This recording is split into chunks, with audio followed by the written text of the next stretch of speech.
Perfectionism and dealing with difficult people. Hello, you all. I'm Diana Brienne, and I've been coming on here with my webcam versus my 1-minute videos that are done by iPhone. And I would love to hear if you like the webcam better and the longer version better than a 1-minute iPhone video. And I like to use the iPhone because I can move around easy, whereas when I use the webcam, I'm more stationary. And both, I think, add something to my page, and I would love to hear your opinion. And so today I'm getting on here for a few moments, and I share my insights, my wisdom, my thoughts.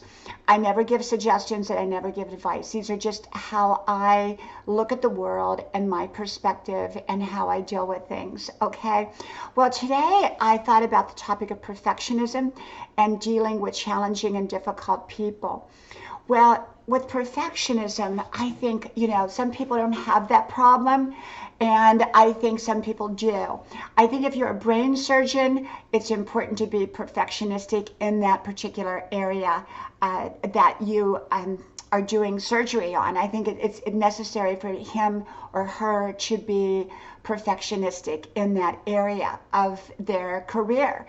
And yet often people who are very perfectionistic in one area are balanced out because they're not perfectionistic in another area. Sometimes people who are perfectionistic with their careers are not perfectionistic with their relationships, their cars, their houses, or other areas of their lives. But when we get perfectionistic in all areas of our lives, often that can create challenges and difficulties, especially in our interpersonal relationships, because then we begin to put demands upon other people, and we also begin to put demands upon ourselves, which stress ourselves out, which ultimately will affect our relationships. And so I think it just depends if you're a pilot, a brain surgeon, or you have a specific thing that you're doing, perhaps an artist. You may be perfectionistic in that area, and that can be very important to be perfectionistic. But when we are perfectionistic in all areas of life, especially areas that don't really matter, especially in our interpersonal relationships, I believe in having high standards, but perfectionistic standards are another thing. And often perfectionistic standards in relationships or in other areas of our lives can sabotage those areas of our lives. And so I believe in balancing life out. I believe if it's necessary to be perfectionistic in a certain area of life, then we should be. But most areas of life don't require perfectionism, and often that perfectionism will work against those areas of life that we are so desiring to make great in our lives. So perfectionism can often work against us. Many years ago, I had a landlady, and her whole life evolved around her home. And, everything had to be just so and spotless. She shined her windows all the time. Her cars were immaculate. They never went anywhere, but her cars were immaculate. You felt almost uncomfortable being in her house because everything had to be just so. And that perfectionistic standard, I believe, was working against her. I believe had she been a little bit more relaxed in that area of her life, people would have felt more comfortable, and perhaps her relationships would have been better. Okay, so yes, I think perfectionism in some areas can be important, but most areas it can work against us if we take it too far. Well, and also, today I was driving with my son, and I was taking him over to the gym where he works out, and I was getting ready to drop him off, and I had the green light, and I was going straight through the intersection, but I had to stop because this truck purposefully kind of came out and blocked the way, so you would have to stop to let them make a left-hand turn. And I thought, that person was kind of doing something that really was not right, and I could have given them an ugly look. I could have responded in a nasty way, but instead I let them make their left-hand turn, and then I went on my way. And one day I was driving on the road, and some guy was really barreling it fast behind me in an old SUV, and I wanted to give him a dirty look. but I realized that that could work against me. Just let him go. Let him go on with his business. And he zoomed ahead of me, and that was it. I kind of moved over, let him zoom ahead, and that was it. We don't want to get entangled in other people's craziness. We don't want to get entangled in other people's dysfunctions. And so often people will react to somebody doing something stupid, and it pulls them into that other person, the stupid person's realm. And then problems ensue from there. I believe, for me personally, the best way of dealing with stupid people or ignorant people or people that are very challenging and difficult is to just let them go and move on in my own area, doing what I'm doing. Don't waste my energy on their dysfunction if I don't have to. And so that was kind of what I got to really thinking about today. And I got to thinking about difficult and challenging people and some of their characteristics. And, you know, for me, it depends on the relationship. It depends on the nature of the relationship, the meaning of the relationship, and how important that relationship is to me. Some people I totally walk away from who are what they would deem toxic relationships or unhealthy relationships. Other people I'll have a limited relationship with, and other people, you know, you can have a little bit more degree of a relationship. But when you have a relationship with somebody who has toxic behaviors, often they'll pull you in through their good behaviors only to disrupt your life through their bad behaviors time and time again. And, you know, we all have our moments of imperfection. And I'm not talking about flawed people or people who make a mistake now and then. I'm talking about consistently negative behaviored people, and they can come in almost any form. You know, when you're talking about people who have difficult, challenging behaviors, or what some would call toxic behaviors, it can go from A to Z in their behaviors. Often those people have a wonderful side to them, a redeeming side, a kind side, an endearing side. That's what pulls us in, only to see their dark side. And, you know, I often say the dark side will outweigh the good side every time, because the dark side sabotages all the good that they set up or pull us in with. And so I'm going to put on my glasses here, and I'm going to share my notes with you,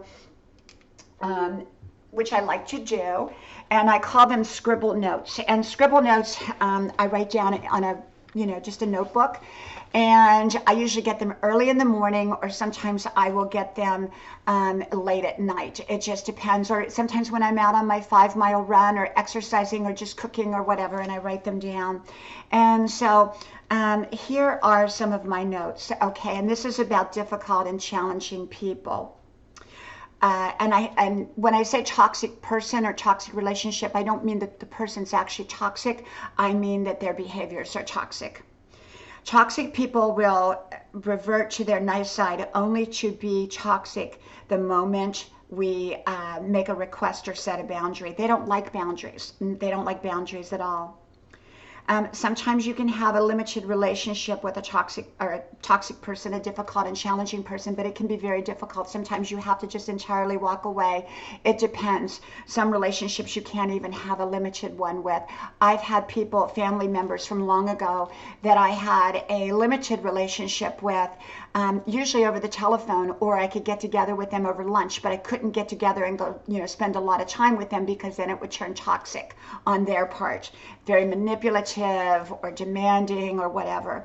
There were other people that I had to distance completely, lovingly distance myself from, and, you know, have no part in their life at that time. I always say that the best way to disempower a toxic relationship is through silence. Usually their bad behaviors will accelerate at first, and then they'll diminish, and then they'll try to be nice again to pull you back in. And that's usually what I find. But I usually deal mostly with silence until I can stabilize the relationship and decide, do I want some limited relationship with them or no relationship at all? We will often not be perfect. This goes back to the perfection. Adaptation is one of the keys to creating a perfect life out of an imperfect circumstances. You know, I write all kinds of notes down, so some of my other notes get kind of put in here while I'm talking about one subject. Let's see.